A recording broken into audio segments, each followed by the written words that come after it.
Right, so my name is Julie Judkins, and my innovation is to waste less time in the classroom. There was a few articles of research that I kind of did. Um, I was just curious because there's a lot of things that can be done, but there's also things that we can maybe do less that is less stressful because teachers really do a lot and they get overwhelmed and tend to overthink, and we don't need a whole lot of overthinking teachers. So, what better yet to go with what can we do to make better use of our time without wasting as much. I wanted to go over a few things that I had found very interesting. There are some things that teachers have either stopped doing or not doing hardly enough.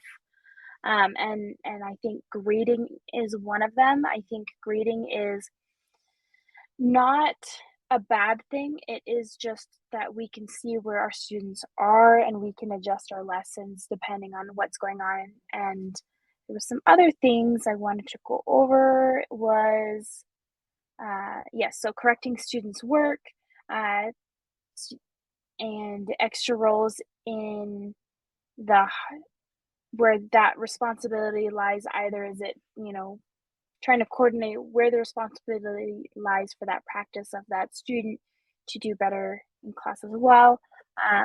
Giving and grading homework, sometimes that's not even done. Some teachers do it, but others don't.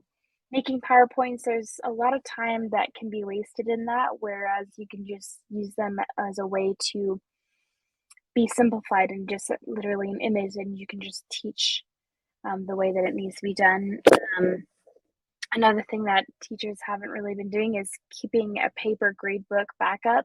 So being able to keep track of where students are academically, and there's some other things here, checking emails 1 to 2 times a day instead of frequently throughout the entire day.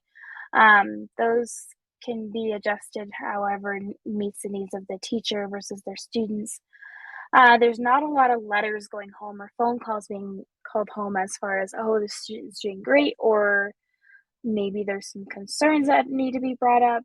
And lesson planning, I have not seen or been hearing that teachers do a lot of lesson planning. I mean, we're trained to do so, but, being able to manage that can be better planned out.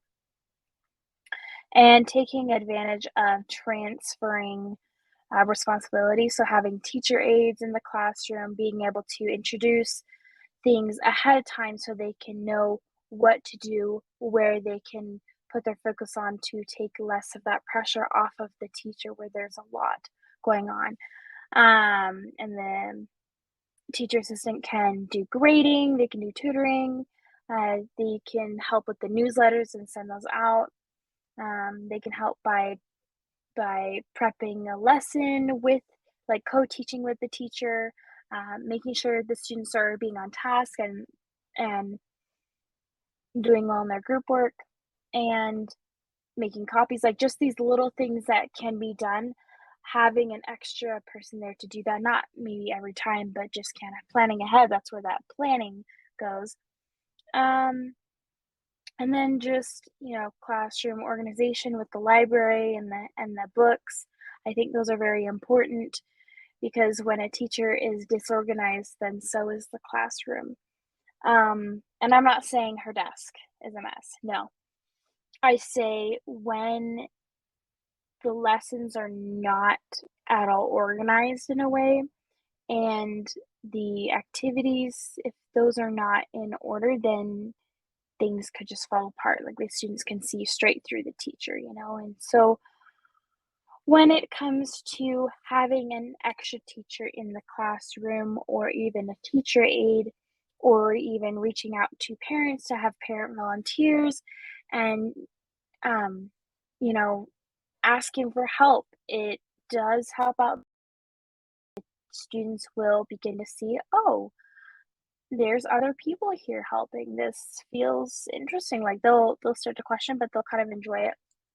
And there's another comment that said to not be friends with their teacher, but I was thinking about that and I felt, okay, there's a boundary because when you have that good friendship, so to say, there is also some expectations that teachers have with their students. So putting that above that friendship and making sure that there is that friendly environment.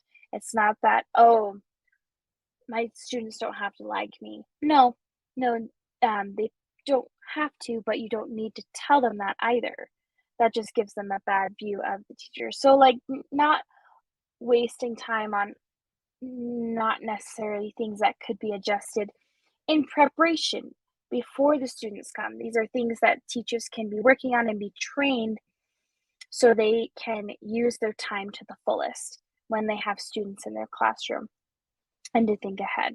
So, my innovation is, I guess, planning the lessons where